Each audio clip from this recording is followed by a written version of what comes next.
Mungkin kita tidak perlu berusaha untuk jadi orang baik, tapi kita justru perlu berusaha untuk menjadi orang yang lebih baik.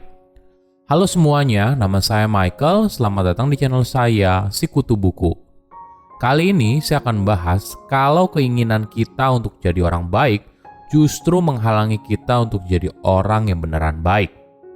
Ini merupakan rangkuman dari video TED Talk Dolly Chuk yang berjudul How to Let Go of Being a Good Person and Become a Better Person dan diolah dari berbagai sumber. Apakah kamu adalah orang yang baik? Mayoritas orang mungkin menjawab iya. Di dalam diri manusia ada sebuah keinginan besar untuk dipandang baik oleh orang lain. Tentu saja ini merupakan sesuatu yang alamiah terprogram di otak kita. Bayangkan jika di zaman dulu kita bertemu dengan orang yang sulit dipercaya. Apakah kita mau berdekatan dengan orang tersebut? Apakah kamu bisa tidur ketika bergantian untuk jaga malam dari serangan hewan buas? Tentu saja tidak, kan? Kita ingin dipandang baik agar kita bisa berfungsi dengan baik dalam sebuah masyarakat. Tapi sayangnya, pengejaran kita untuk menjadi orang baik justru malah membuat kita semakin jauh dari menjadi orang yang baik. Kita jadi bias dan seringkali kesulitan untuk mengakui kesalahan, hanya karena kita takut dipandang buruk. Kita takut citra kita sebagai orang baik justru tercoreng. Jadi, kita berusaha sekuat tenaga untuk mempertahankan diri, mempertahankan citra orang baik yang selama ini kita bangun. Sebelum kita mulai, buat kalian yang mau support channel ini agar terus berkarya, caranya gampang banget. Kalian cukup klik subscribe dan nyalakan loncengnya. Dukungan kalian membantu banget supaya kita bisa rutin posting dan bersama-sama belajar di channel ini. Bayangkan ketika kamu sedang naik taksi online, lalu kamu ngobrol dengan pengemudinya. Ketika kalian sedang asik ngobrol, pengemudinya lalu bilang dengan tulus kalau menurut dia, kamu adalah orang yang baik.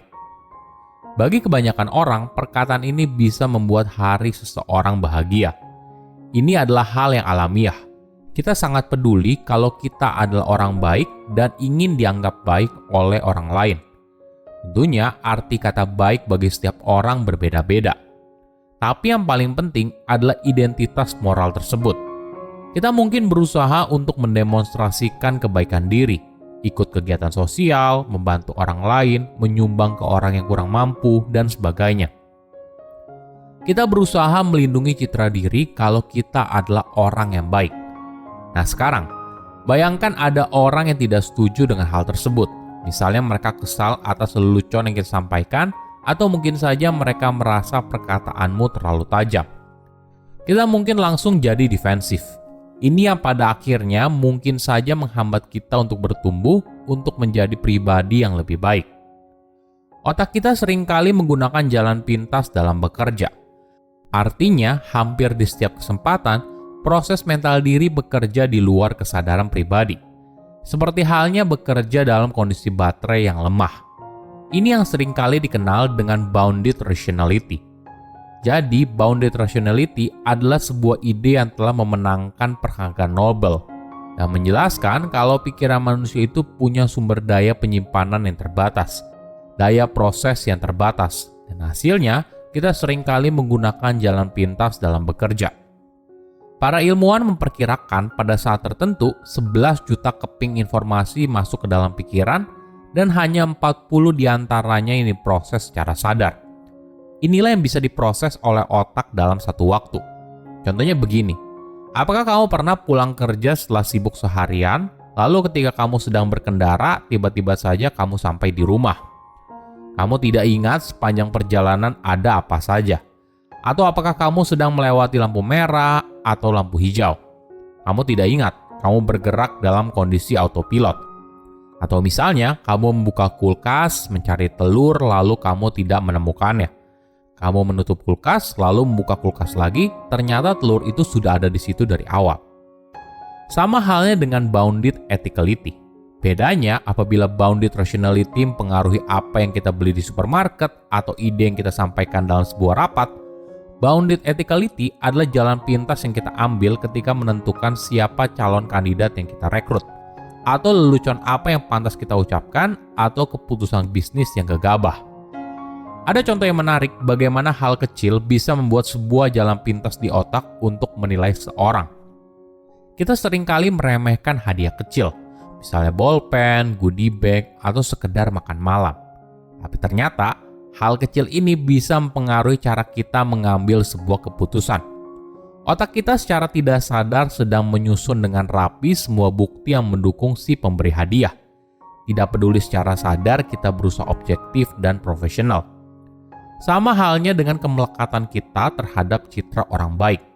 Tentu saja, betapapun kerasnya usaha kita untuk menjadi orang yang baik, kadang bisa saja kita membuat keputusan yang kurang tepat.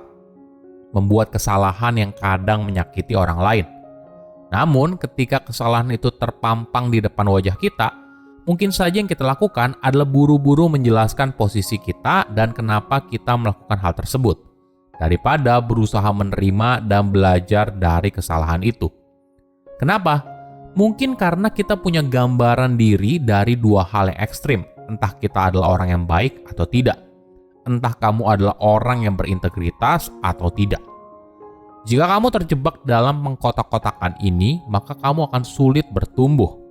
Ketika bicara soal menjadi orang yang baik, kita merasa kalau itu merupakan sesuatu yang harus kita ketahui, sesuatu yang harus kita lakukan tanpa perlu usaha atau bertumbuh menjadi lebih baik. Nah, bagaimana bila kamu mengambil pendekatan yang berbeda? Bagaimana bila kamu berusaha melepas keinginan untuk jadi orang baik, lalu buat standar yang tinggi tentang bagaimana seseorang yang baik?